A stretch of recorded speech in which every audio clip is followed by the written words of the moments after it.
ব্রাহ্মণবাড়িয়ার বাঞ্ছারামপুর উপজেলার দড়িকান্দি গ্রামের বেশিরভাগ মানুষের একসময় প্রধান পেশা ছিল কৃষিকাজ।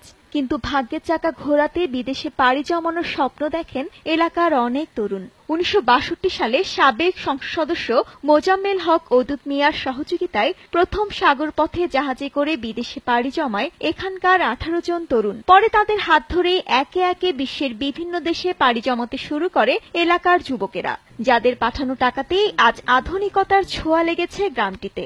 জরাজীর্ণ বাড়িঘরের স্থলে তৈরি হচ্ছে শহরের আদলে বহুতল ভবন। প্রবাসী রেমিটেন্সের কারণে আমাদের গ্রামের অর্থনীতি মোটামুটি এখন সচ্ছল। যত বড় বড় বিল্ডিং দেখতেছে সবই প্রবাসীদের আয়ের। আমরা চাই এই দড়িকান্দি গ্রামকে সরকার মডেল প্রবাসী গ্রাম হিসেবে ঘোষণা করুক। বিদেশে অবস্থানরত গ্রামের ছেলেদের পাঠানো বৈদেশিক মুদ্রায় এলাকার সামগ্রিক উন্নয়নের কথা তুলে ধরলেন স্থানীয় জনপ্রতিনিধি।